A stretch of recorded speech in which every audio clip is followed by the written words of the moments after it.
നമ്മൾ തലശ്ശേരിക്കാർക്ക് ഞായറാഴ്ച എന്ന് പറയുമ്പോൾ എന്തെങ്കിലുമൊക്കെ ഒരു സ്പെഷ്യൽ ഉണ്ടെങ്കിലേ ഉച്ചയ്ക്ക് ചോറങ്ങ് ബൈക്കാൻ പറ്റും.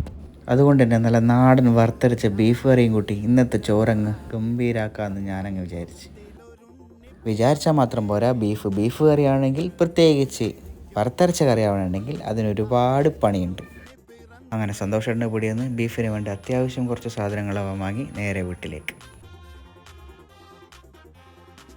ക്ഷമ എന്ന 2 വാക്ക് എൻ്റെ പെരിയെ കൂടെയേ പോയിട്ടില്ല. അതുകൊണ്ട് തന്നെ ഈ ബീഫ് വാങ്ങിയ മുതൽ ഇതെങ്ങനെയെങ്കിലും ഒന്ന് കറി വെച്ച് തിന്നണമെന്നുള്ള അതിയായ ആഗ്രഹത്തോടെയാണ് ഞാൻ വീട്ടിലേക്ക് വെച്ച് പിടിച്ചത്. ആ കാര്യം നല്ലപോലെ എൻ്റെ ഭാര്യയ്ക്ക് അറിയാവുന്നതുകൊണ്ട് ഞാൻ എന്തായാലും കഴിച്ചില്ല. അതുകൊണ്ട് നേരെ ഇതൊക്കെ കൊണ്ട് കൊടുത്ത് അങ്ങനെ ഞാനും ഓളും കൂടി ഈ ബീഫിനെ തട്ടിക്കുട്ടി ഒരു ചട്ടിയിലങ്ങാക്കി. അപ്പോൾ ലെറ്റ് സ്റ്റാർട്ട് മാഗി എന്ന് പറഞ്ഞുകൊണ്ട് ഇതിനു വേണ്ട ആയുധങ്ങളുമായി നമ്മൾ മുന്നോട്ടങ്ങ് ഇറങ്ങി.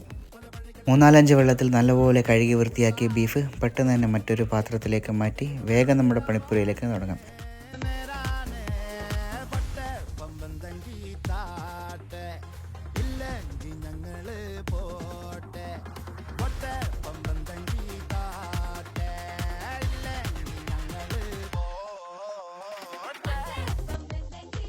അപ്പോൾ തനി നാടൻ സ്റ്റൈലിലാണ് നമ്മുടെ ഇന്നത്തെ പാചകം എന്ന് പറഞ്ഞാലോ. അപ്പോൾ അതിന് തന്നെ നാടൻ കുരുമുളക് തന്നെ ഉണ്ടെങ്കിൽ അത്രയേറെ നല്ലത്.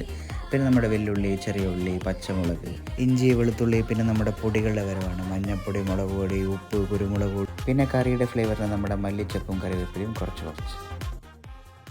അങ്ങനെ എല്ലാ ചേരുവകളും കൂടി ഒരു പെരക്കങ്ങ് പെരക്കി വെക്കുക. പിന്നെ നമ്മുടെ വെല്ലുള്ളി വന്നു, തക്കാളി വന്നു, ഒരു പച്ചമുളക് കീറി അങ്ങ് വെച്ചു. സ്റ്റവ് കത്തിച്ച് ഒരു ചീനച്ചട്ടിയും വെച്ച് വെളിച്ചെണ്ണയും ഒഴിച്ച് ബാക്കിയുള്ള കലാപരിപാടികൾ നമുക്ക് തുടങ്ങാം. നിങ്ങൾ കണ്ടു തന്നെ മനസ്സിലാക്കിക്കോളി.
എൻ്റെ മക്കളെ, ആ തിളതിളപ്പ് വേണ്ടോ?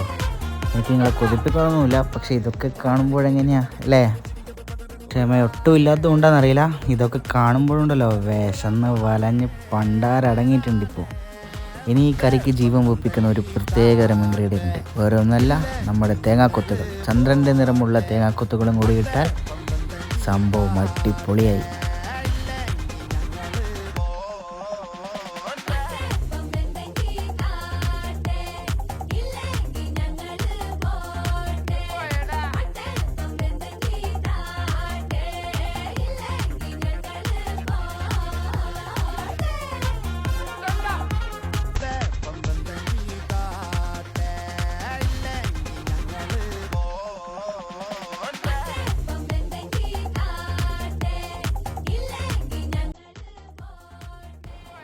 ഇനിയൊരു പപ്പടവും കാച്ചി നല്ല വെള്ളച്ചോറിൽ ഈ ബീഫിങ് ഒഴിക്കുമ്പോൾ ഉണ്ടല്ലോ, വേറെ ഒന്നും വേണ്ട.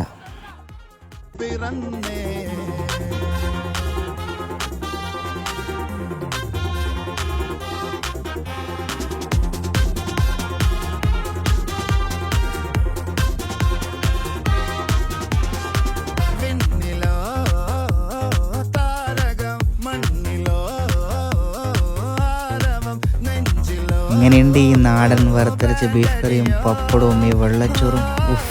പൊളിയാണ് മക്കളെ, പൊളിയാണ്. ചൂട് ബീഫിൻ്റെ കറിയും ഈ പപ്പടവും ഇതിങ്ങനെ കൂട്ടി കഴിക്കാനുണ്ടല്ലോ, സ്വർഗമാണ് മക്കളെ, സ്വർഗം. അപ്പോൾ ഇങ്ങനെയൊക്കെയാണ് ഓരോ ഞായറാഴ്ചകളും കടന്നു പോകുന്നത്. അപ്പോൾ നിങ്ങൾക്ക് ഈ ചെറിയൊരു വീഡിയോ ഇഷ്ടപ്പെട്ടിട്ടുണ്ടെങ്കിൽ ലൈക്ക് ചെയ്യുക, ഷെയർ ചെയ്യുക, സബ്സ്ക്രൈബ് ചെയ്യുക, നിങ്ങളുടെ അഭിപ്രായങ്ങൾ കമൻറ്റ് ചെയ്യുക. താങ്ക്